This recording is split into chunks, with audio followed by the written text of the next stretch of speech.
मोहतरम दोस्तों, अस्सलाम वालेकुम वरहमतुल्लाहि वबरकातुहू। दोस्तों, आज का सवाल बहुत गहरा है। क्या इंसान के नसीब में जो कुछ लिखा जा चुका है वो बदल सकता है? क्या दुआ करने से तकदीर बदल सकती है? क्या सदका देने, नेक अमल करने और अल्लाह से गिड़गिड़ाकर मांगने से कोई मुसीबत टल सकती है? और अगर सब कुछ पहले से लिखा हुआ है तो फिर दुआ करने का क्या फ़ायदा? आज की इस वीडियो में हम इसी सवाल का जवाब कुरान, हदीस और अहले सुन्नत की समझ के मुताबिक समझेंगे। सबसे पहले एक बात अपने दिल में बिठा लीजिएगा। तकदीर का मतलब ये नहीं कि इंसान दुआ करना छोड़ दे, बल्कि दुआ भी अल्लाह की तकदीर का हिस्सा है।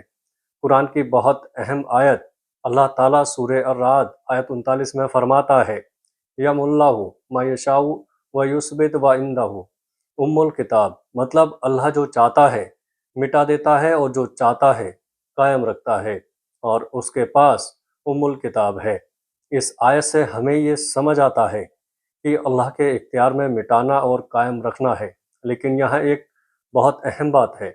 उल्मा ने तकदीर के अलग अलग मायनों को समझाया है। एक तरफ वो इल्म और फैसला है जो अल्लाह के पास है और जिसमें कोई कमी बेशी नहीं होती, और दूसरी तरफ वो चीज़ें हैं जिनका जिक्र फरिश्तों के रिकॉर्ड के हवाले में किया जाता है। इसलिए ये कहना सही नहीं होगा कि इंसान अपनी मर्जी से अल्लाह के आखिरी फैसले को बदल देता है। बदलाव भी अल्लाह ही के हुक्म और इल्म से होता है। दोस्तों, अब हदीस सुनिए। जामे तिर्मिज़ी में हज़रत सलमान फ़ारसी रज़ी अल्लाह अन्हु से रिवायत है कि रसूलुल्लाह सल्लल्लाहु ताला अलैहि वसल्लम ने फरमाया, दुआ के अलावा कोई चीज़ कज़ा को नहीं टालती। और इसी रिवायत में नेक अमल के ज़रिए उम्र में बढ़ोतरी का भी जिक्र आया है। ये रिवायत जामे तिर्मिज़ी 2139 में दर्ज है। अब ज़रा सोचिए, अगर दुआ का तकदीर से कोई ताल्लुक ही नहीं होता तो नबी सल्लल्लाहु ताला अलैहि वसल्लम हमें ये बात क्यों बताते? इसलिए जब किसी परेशानी में हो तो ये मत कहिए मेरे नसीब में यही लिखा है, अब मैं क्या कर सकता हूँ, बल्कि कहिए मेरे रब ने मुझे दुआ करने का हुक्म और रास्ता दिया है, मैं उसी से मांगूंगा। क्या दुआ सच में मुसीबत टाल सकती है? जी हाँ, हदीस में दुआ की बहुत बड़ी अहमियत आई है। लेकिन इसका मतलब ये नहीं कि इंसान अल्लाह के फैसले को चैलेंज दे सकता है, बल्कि मतलब ये है कि दुआ भी अल्लाह की बनाई हुई वजहों में से एक वजह है। जिस तरह बीमारी में इलाज करना एक ज़रिया है, उसी तरह परेशानी में दुआ करना भी एक बहुत बड़ा ज़रिया है। आप दुआ करते हैं और अल्लाह अपने हुक्म से उस परेशानी को दूर कर देता है। इसलिए दुआ को कभी छोटा मत समझिए। एक और हदीस में सही मुस्लिम में रसूलुल्लाह सल्लल्लाहु ताला अलैहि वसल्लम ने दुआ के बारे में सिखाया कि बंदे को दुआ करते हुए मायूस होकर ये नहीं कहना चाहिए कि मैंने दुआ की लेकिन मेरी दुआ कबूल नहीं हुई।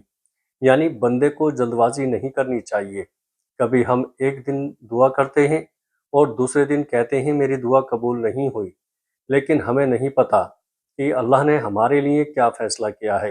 हो सकता है जिस चीज़ को हम अपने लिए अच्छा समझ रहे हों, उसमें हमारे लिए नुकसान हो, और हो सकता है अल्लाह उसी दुआ के बदले कोई बड़ी मुसीबत हमसे दूर कर दे। इसलिए मोमिन दुआ करता है और फिर अल्लाह पर भरोसा करता है, तो क्या नसीब बदलता है? इस सवाल का सबसे सही जवाब यह है, अल्लाह की कुदरत और मशीयत के बाहर कुछ भी नहीं होता। हम ये नहीं कहते कि इंसान अल्लाह के आखिरी और अज़ली इल्म को बदल देता है, बल्कि दुआ, सदका, नेक अमल और दूसरे असबाब भी अल्लाह के इल्म और उसकी तकदीर में शामिल हैं। इसलिए जब हदीस में आता है कि दुआ कज़ा को टालती है, तो इसका मतलब ये नहीं कि अल्लाह को पहले से मालूम नहीं था कि बंदा दुआ करेगा। अल्लाह को पहले से सब मालूम है। बंदे की दुआ भी उसी के इल्म में है और उस दुआ के नतीजे में आने वाला बदलाव भी उसी के इल्म में है। इसलिए दुआ करना कभी मत छोड़िए।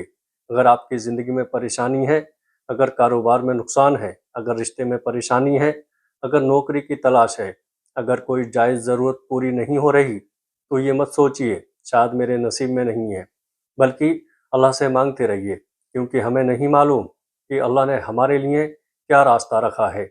और याद रखिए, दुआ सिर्फ मांगना नहीं है, दुआ बंदे का अपने रब से रिश्ता है। सदका और नेक अमल, इंसान को दुआ के साथ नेक अमल भी करना चाहिए।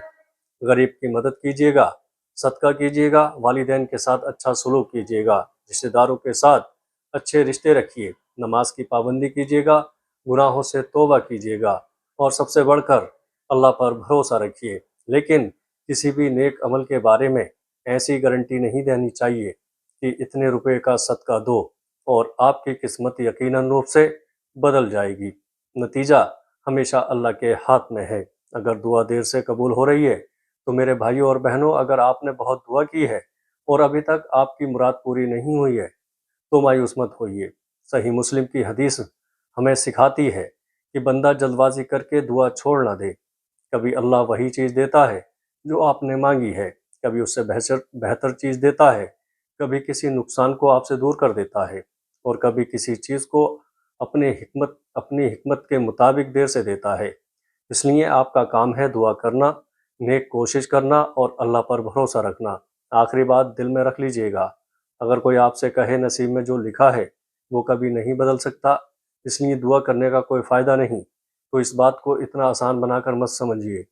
قرآن ہمیں بتاتا ہے کہ اللہ جسے چاہتا ہے مٹاتا ہے، جسے چاہتا ہے قائم رکھتا ہے، اور جامع ترمذی کی روایت میں دعا کے بارے میں آیا ہے کہ دعا قضا کو ٹالتی ہے، لیکن ساتھ ہی ہمارا ایمان یہ ہے کہ اللہ کے علم اور آخری فیصلے سے باہر کچھ نہیں۔